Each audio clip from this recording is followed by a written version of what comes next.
Essa semana me correu ao coração um texto e o Senhor ministrou de uma forma muito preciosa no meu coração e eu quero compartilhar com vocês essa palavra.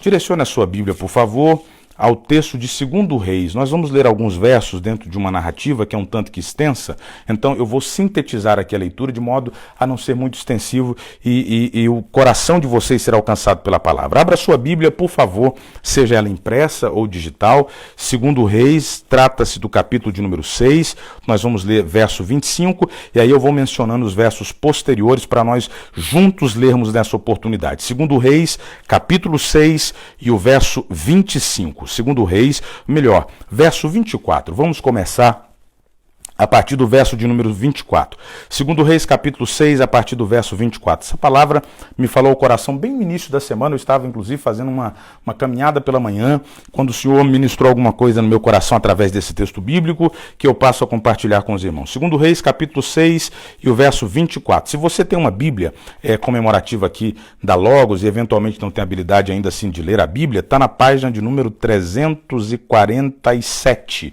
Tá bem? Se você tem a Bíblia comemorativa do nosso ministério. Aliás, alguém me perguntou, eu já disse algumas vezes, nós temos algumas que estão reservadas para outros fins, para evangelização, para pessoas que eventualmente comecem a vir na igreja, mas se você ainda não tem, nos sinalize, de modo que a gente possa ver maneiras de providenciar para você. 2 Reis, capítulo 6, vamos ler então juntos a partir do verso de número 24.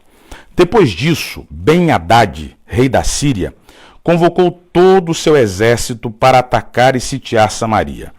Houve grande fome em Samaria, porque o cerco foi mantido até que uma cabeça de jumento era vendida por 80 siclos de prata e um copo de esterco de pombas por 5 siclos de prata. Quando o rei de Israel ia passando pelo muro, uma mulher lhe gritou: "Socorro, ó rei meu senhor!" Mas ele lhe disse: "Se o Senhor não te socorrer, quem sou eu para fazer alguma coisa?" No sentido de cereal ou vinho. Porém o rei lhe perguntou: "O que tens?" Ela disse: "Esta mulher me disse: dá o teu filho para que o comamos hoje. Amanhã comeremos o meu filho.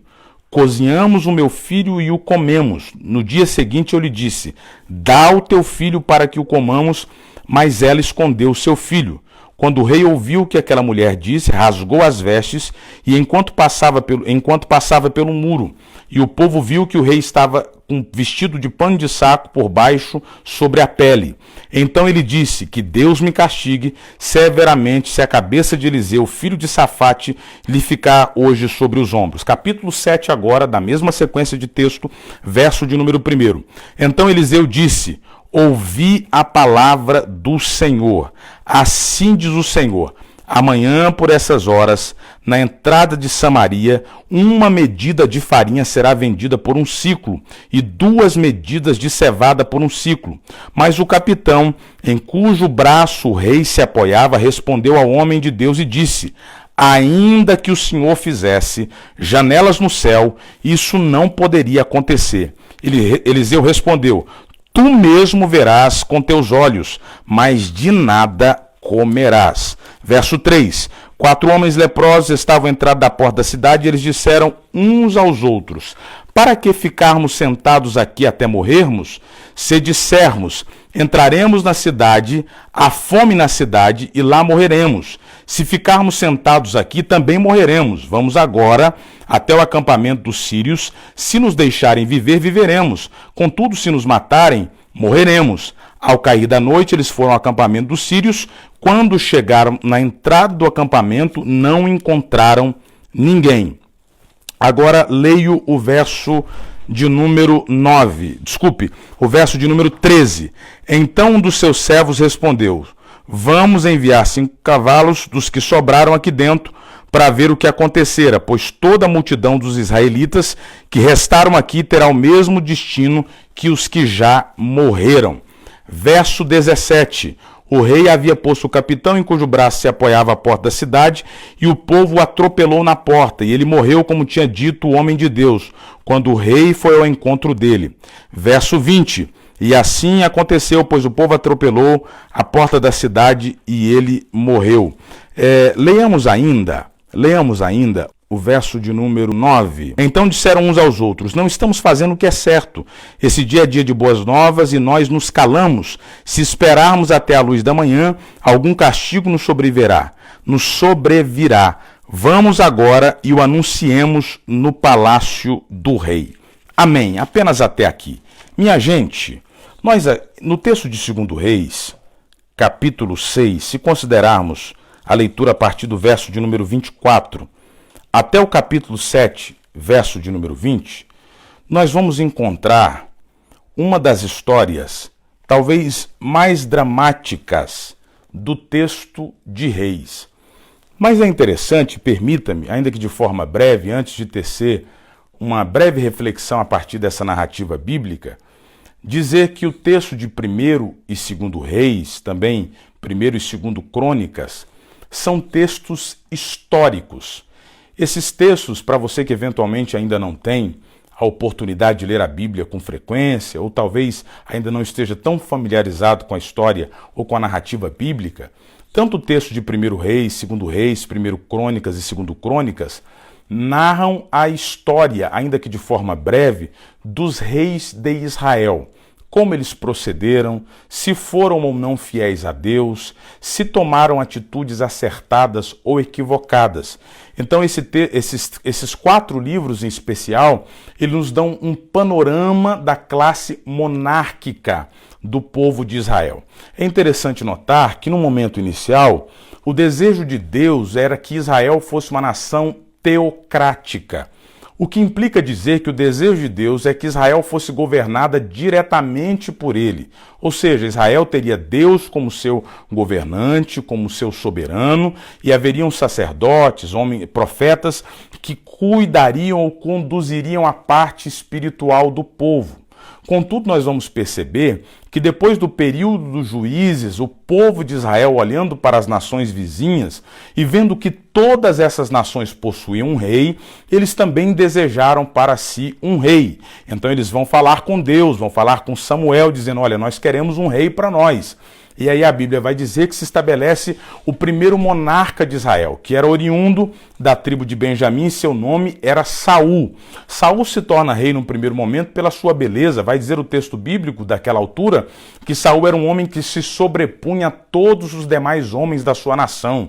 Ele encantava pela sua aparência. Mas para aqueles que têm alguma familiaridade da Bíblia vão saber que Saul eventualmente não foi um bom rei. Ele se desvia daquilo que é a vontade do Senhor. Então Deus levanta um moço que era pastor de ovelhas, talvez um dos principais reis da história de Israel. É da linhagem desse homem que surge o Messias, que surge Cristo, pelo menos na perspectiva humana. Então Deus levanta Davi. Davi é, com certeza, um dos maiores reis que a nação de Israel teve. E Davi reinou de forma abençoadora, de forma poderosa a nação de Israel. Teve os seus equívocos, teve os seus erros, mas era um homem que a Bíblia diz segundo o coração de Deus. Após a morte de Davi, assume o seu filho Salomão, conhecido pela sua grande riqueza, pela sua sabedoria ímpar, um homem que teve prosperidade de uma forma preciosa, abundante na nação de Israel.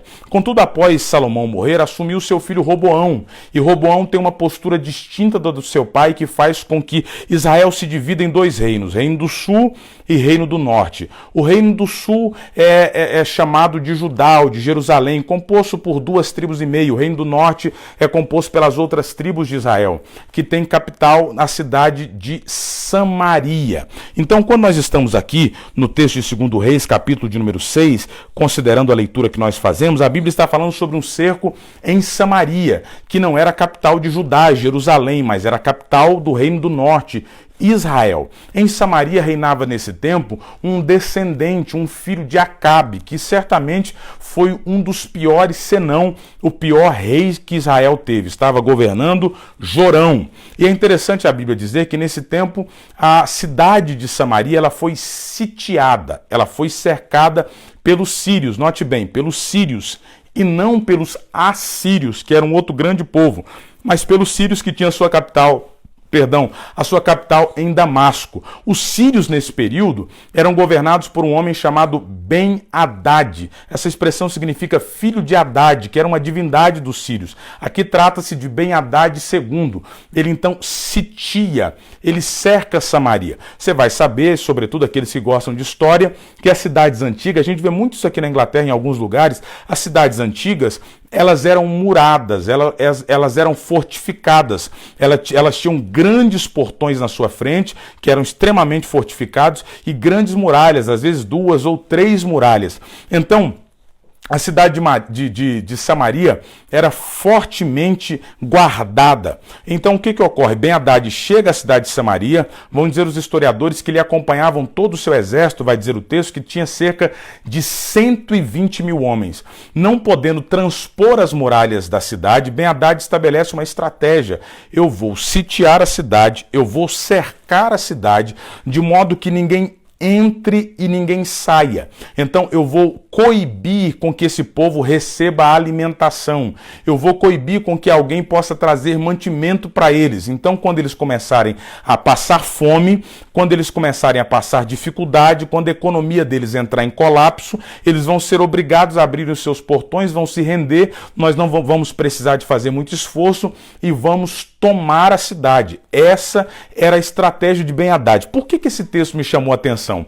Porque esse texto, de certa forma, está falando de um período em que Samaria entra em quarentena. Talvez uma das palavras mais procuradas no Google na atualidade é a palavra quarentena. A gente tem ouvido isso assim, quase que cansavelmente. O tempo todo a gente ouve a palavra quarentena. E aqui nesse texto, o povo foi obrigado a ficar em quarentena, porque um inimigo numeroso, poderoso, forte, estava do lado de fora esperando com que eles saíssem e viessem atacá-los. Agora, interessante, os historiadores vão dizer que esse cerco pode ter durado até 2 anos e meio. Minha gente, cá para nós.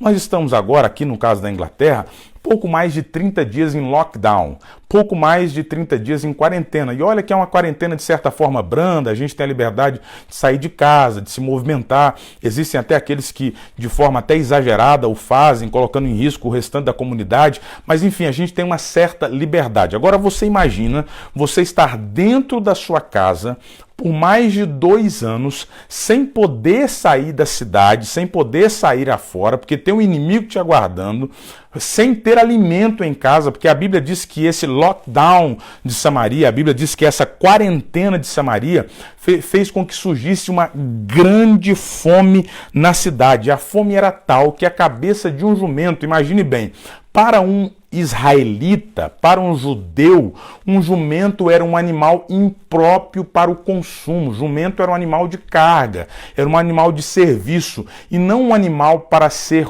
consumido. Contudo, o texto está dizendo que uma cabeça de jumento, ela vale 80 ciclos de prata. Implica dizer que os recursos alimentares foram se esgotando, que agora eles começam a comer os animais que não eram previstos eles comerem. E aí eu tive a curiosidade de verificar hoje, numa rápida pesquisa, o que equivale 80 ciclos de prata é cerca de 960 gramas de prata, que no valor da prata de hoje é cerca de 450 dólares. Ou seja, uma cabeça de jumento valia o equivalente a 450 dólares. Eu não estou falando da picanha, não estou falando de uma parte nobre do animal, eu estou falando da cabeça, que era a parte mais desprezível, desprezada.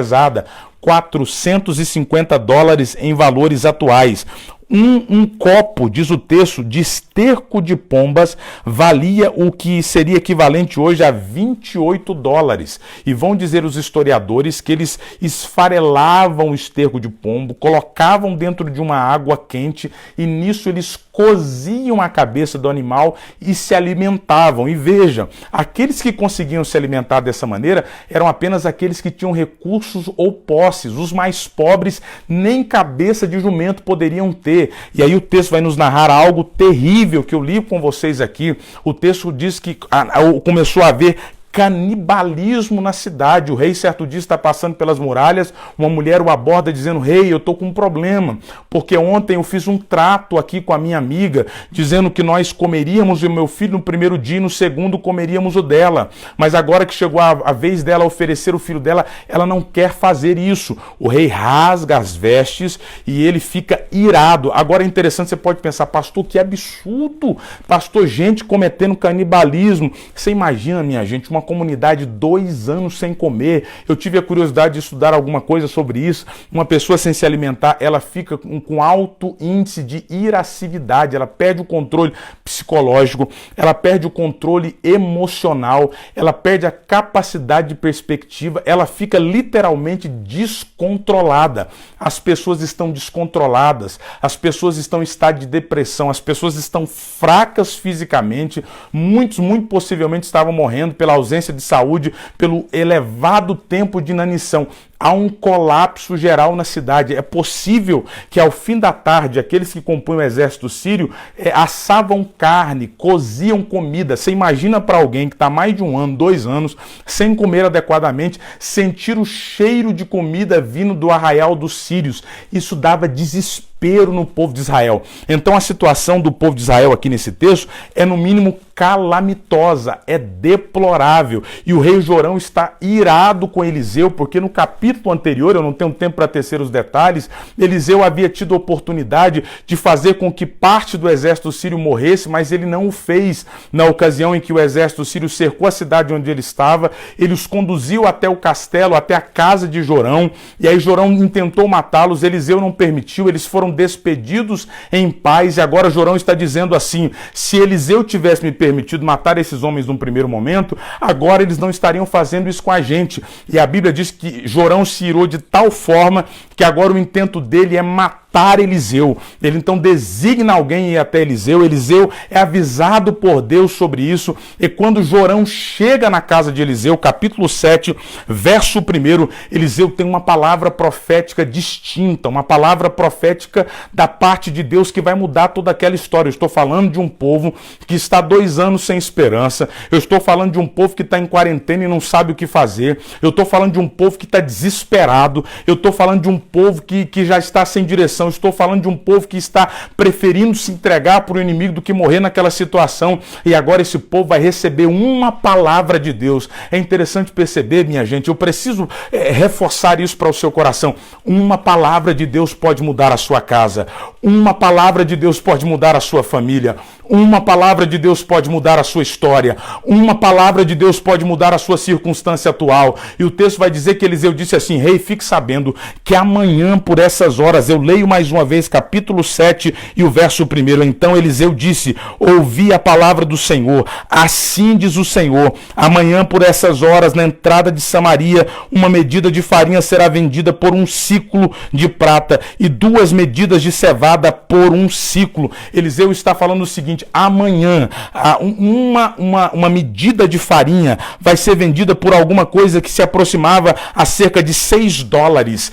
Uma medida de farinha, haverá fartura, haverá abundância. Amanhã vai haver tanto alimento que o preço do alimento vai baixar. O capitão do exército sírio, ouvindo o que Eliseu disse: isso é um disparate, isso é uma loucura. Nós estamos há pouco mais de 2 anos com fome. Como é que, da onde vai surgir tanta comida? Se Deus abrisse janelas no céu, não seriam suficientes para alimentar a nossa cidade. Eliseu, você está de conversa. Eliseu, isso é loucura. Perceba que o capitão sírio, ele não está equivocado, porque não era possível humanamente alcançar esse resultado, mas Eliseu tinha uma palavra de Deus. A gente precisa compreender que quando Deus fala, que quando Deus estabelece, acontece. Eliseu está dizendo em 24 horas. Olha o que me chamou a atenção nesse texto: Deus pode mudar a sua vida repentinamente. Deus pode fazer, talvez você olhe à sua volta agora enquanto você me ouve, e existe uma situação muito complexa, existe uma situação que está fora do seu controle. Existe uma situação que você fala, não tem jeito, não tem como. Eu quero dizer, Deus pode fazer com que de hoje para amanhã a história da sua vida mude. Interessante que quando Deus ministrava esse texto no meu coração, Deus colocava em mim o desejo de compartilhar com vocês que Ele vai mudar a história de gente da nossa igreja, de pessoas que estão nos ouvindo aqui de forma repentina. Um de repente de Deus vai se estabelecer sobre a sua vida e aquilo que é improvável se tornará possível, aquilo que é impossível se tornará possível. Deus vai fazer algo extraordinário na sua vida. Você precisa crer, você precisa acreditar nessa palavra. Deus não precisa, e eu tenho dito isso de forma muito insistente, Deus não precisa de situações favoráveis para estabelecer os seus propósitos. Deus é Deus. Deus não precisa de situações que possam favorecê-lo para ele fazer aquilo que ele deseja fazer. Deus é Deus. Então o texto vai continuar dizendo que na noite posterior, Deus fez com que o exército sírio ouvisse barulhos de carros e cavaleiros se movimentando. Os sírios ficaram apavorados e fugiram, deixando tudo para trás, deixando alimento, deixando ouro, deixando armadura, deixando espada, deixando mantimento. Você imagina 120 mil homens correndo, desesperado, pensando que Israel tinha feito acordo com alguma outra nação e fugindo desesperadamente, deixando tudo para trás. Permita-me dizer, como que numa palavra profética, Deus vai assustar os seus inimigos. Deus vai fazer com que aqueles que procuram ou intentam contra a sua vida saiam apavorados. Não precisa tentar fazer nada com as suas mãos, não precisa fazer nada do seu jeito. Deus se responsabiliza pela sua causa, Deus se responsabiliza pela sua vida, Deus se responsabiliza sobre as suas questões. Aquele exército todo saiu fugido. Aí o texto vai dizer que 5 leprosos saíram do arraial dos leprosos para sintetizar a história. Eles verificam aquela abundância de haveres, aquela abundância de coisas, e eles vão avisar posteriormente aqueles que estavam na cidade. O rei, a princípio, fica um tanto preocupado, achando se a notícia não era eventualmente uma armadilha dos sírios, até que ele manda alguém para verificar. Eles percebem que a notícia é verdadeira, e naquele dia, como Eliseu havia profetizado, houve abundância de alimento na cidade de Samaria,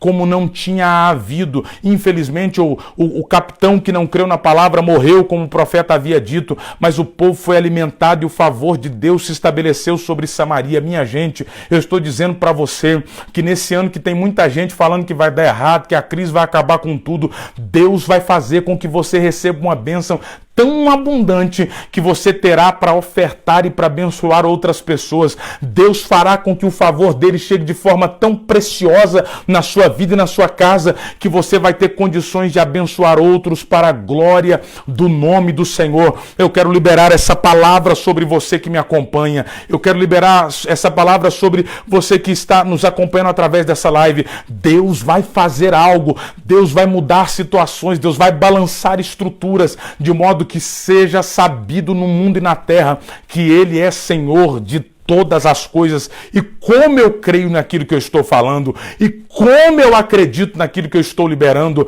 Deus irá fazer de modo que o nome dele seja glorificado. A palavra que eu tenho para você é: Deus pode mudar a sua história em 24 horas. Aquilo que talvez está, pastor, mas eu estou vivendo essa situação há anos, Deus pode dar um basta nessa situação ainda hoje e fazer com que você viva algo diferente da parte dele. Eu quero convidá-lo agora em casa, você que me acompanha, nós vamos fazer juntos uma oração. Nós vamos orar a Deus, mas essa oração ela tem direção. Essa oração tem propósito. Eu quero orar especialmente por você que entende que está vivendo algo fora do seu controle. Por você que talvez se sinta, ainda que não diretamente, mas de alguma forma como o povo de Samaria. Você se sente privado de recursos, você percebe que o inimigo está fora, você não sabe o que fazer. Deus vai entrar com providência na sua vida, em nome de Jesus. Eu quero orar por você. Quais são os sírios que te cercam? Talvez os sírios que cercam a sua cidade, a sua existência, o desemprego. Talvez os sírios que te cercam um problema com seus filhos, no seu casamento. Talvez os sírios que te cercam é alguém que está te perseguindo, te caluniando, falando alguma coisa mal ao seu respeito. O que é que está te cercando? O que é que está tirando a sua paz? O que é que está tirando a sua alegria? O que é que está tirando a sua felicidade? Nós vamos orar agora. E aí na sua casa, Você vai colocar essa situação diante de Deus. Talvez os sírios que te cercam é a falta dos documentos adequados para permanecer nessa nação. Isso tem tirado a sua paz, tem tirado a sua alegria. Você já fez tentativas e nada aconteceu. Eu creio, Deus pode abrir as portas para você. Deus pode fazer com que algo novo se estabeleça. Melhor que isso, eu acredito que Deus irá fazer sobre todos aqueles que creem e acreditarem. Não é equivocado que Deus transmite essas palavras ao nosso coração. Quando Deus assim o faz é porque Ele tem um propósito nisso. A palavra dele em absoluto não retorna vazia, antes ela executa aquilo para que ela foi liberada. Então eu quero convidar você para orar comigo agora. Se você estiver na sua casa, eu queria que você orasse agora com o seu coração aberto, com convicção de alma, porque é necessário crer. Perceba, o texto vai dizer que o capitão não creu, ele viu, mas não desfrutou. Para vermos e desfrutarmos, a gente precisa acreditar, a gente precisa crer naquilo que Deus está liberando sobre nós. Vamos orar comigo aqui nesta oportunidade. Vamos clamar juntos ao Deus Todo-Poderoso, e aí na sua casa o Senhor irá te favorecer. Senhor Jesus, eu quero orar por aqueles que me acompanham. Eu quero orar por aqueles que estão nesta live agora, Senhor. Eu compartilhei a sua palavra tal como o Senhor liberou no meu coração. Ó Deus, talvez exista gente sentindo-se ameaçada. Talvez exista gente sofrendo agora, sofrendo de medo, sofrendo de angústias. Talvez tenha alguém agora se sentindo privado de alguma coisa.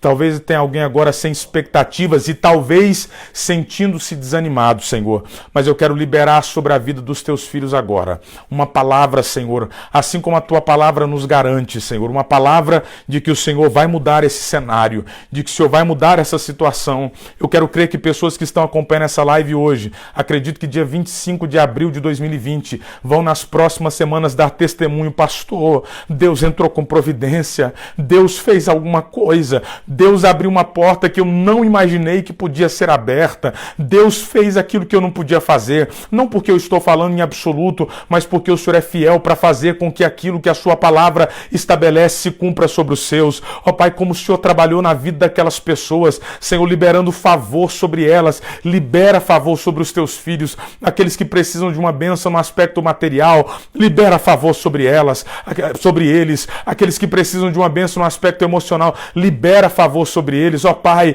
que o céu se mova, que o sobrenatural aconteça, que aquilo que foge à nossa compreensão se estabeleça, faça com que os inimigos se batam em retirada, faça com que aqueles que ameaçam a nossa vida fiquem envergonhados, façam, Senhor, que as iniciativas do adversário do mal contra nós sejam frustradas, Senhor, e que o teu propósito se estabeleça na minha vida, na nossa casa, na nossa família. Ó Deus, aqueles que ouvem essa palavra e oram comigo nessa oportunidade, ó Deus, injeta-lhes na alma agora coragem e ânimo, Senhor, para que permaneçam firmes e crendo, ó Pai, que o Senhor está fazendo e crendo que o Senhor está realizando. Senhor Jesus, visita esta casa agora, Senhor, visita esse homem agora, visita essa moça agora, visita esse rapaz agora, visita esse jovem agora, Senhor. Talvez ele falou esses dias, não consigo mais, não tenho mais forças, mas vai agora, Senhor. O Senhor conhece o profundo e escondido.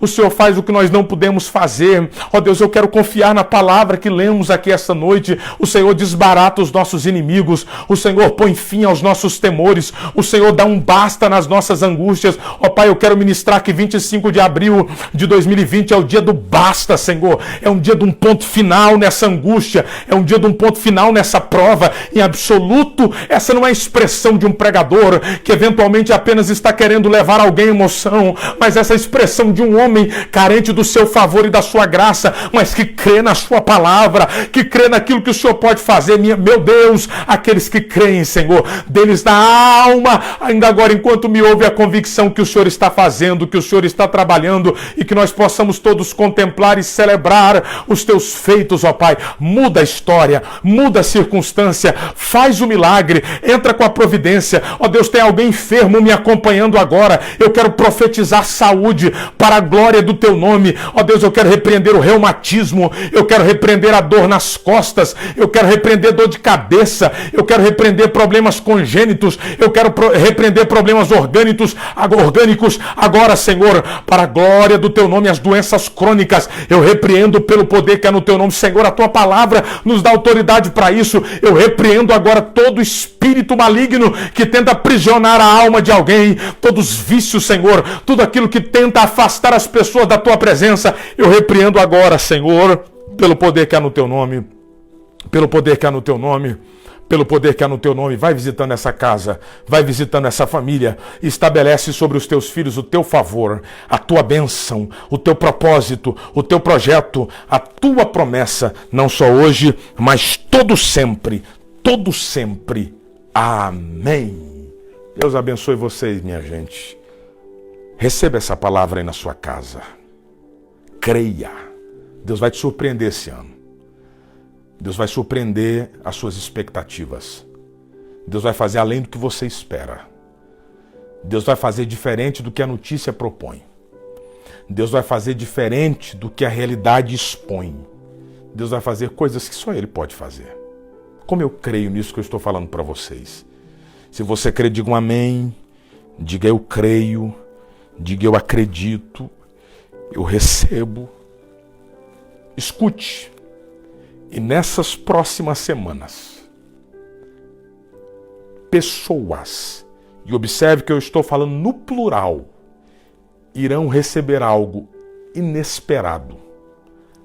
Pessoas, eu não estou dizendo pessoa, e eu quero que fique claro, e é bom que está gravado, pessoas receberão algo inesperado. E quando você receber, compartilhe. Compartilhe. Eu quero ter a satisfação de compartilharmos do seu testemunho. Eu quero ter a satisfação de ver o que Deus vai fazer na sua vida. O meu coração está movido nessa expectativa. Deus vai te surpreender. Deus vai nos surpreender. Coisa que você está esperando, ó. Esperando, mas sem expectativa de receber. Vai acontecer. Coisas que você tem orado e que às vezes passa pelo seu coração. Eu oro, pastor, mas será? Vai acontecer. Vai acontecer. Vai acontecer. Pessoas, repito para ficar guardado no seu coração, pessoas serão surpreendidas. Alguma coisa vai acontecer. Deus vai levantar gente que você não imagina. Deus vai abrir portas onde você não imagina, em lugares que você não imagina. E você vai pensar assim, pastor, mas logo nessa época Deus foi me abençoar. Deus vai te abençoar. É interessante essa história, que aquilo que num dia anterior era impossível de se ter, no outro dia, não estou falando meses, no outro dia havia com fartura. Tem coisas que você não tem hoje, que em poucos dias você vai ter em fartura. Escute, é fartura. Vai sobejar. Alguém estava compartilhando outro dia sobre uma outra história, e me foge agora se Elias, acho que Eliseu, a história dos vasos, da viúva que ia perder os filhos, e aí Eliseu começa a encher os vasos, e vai enchendo 1, 2, 3, e vai enchendo os vasos. E a Bíblia diz que o azeite só para quando não tem mais vasos. Não é que os vasos, existem vasos e não tem azeite. Tem azeite, mas não tem vaso. O que implica dizer que Deus sempre, escute, a expressão é exatamente essa. Deus tem sempre para nos oferecer. Escute, por mais recursos que alguém tenha, vamos pensar no homem mais rico do mundo, o dono da Amazon, Bezos, não sei se é essa a expressão, por mais bilhões que ele tenha, os bilhões dele são finitos. Ele pode tentar ajudar pessoas do mundo, dividir toda a fortuna, mas é finito. O recurso dele, por maior que seja, é finito. Finito. Tem um fim, tem um limite. Sabe o que me alegra o coração? Escute, você precisa entender isso aqui. Os recursos de Deus são infinitos. Os recursos de Deus não se esgotam. Os recursos de Deus não minguam. Os recursos de Deus não se extinguem. Deus sempre tem algo a nos dar. Deus sempre tem algo a nos oferecer. A despensa do céu tem fartura infinita. Então creia, haverá fartura. Eu estou dizendo fartura no sentido abrangente. Não é só material, em todos os níveis e aspectos haverá fartura. Para a glória de Deus Pai.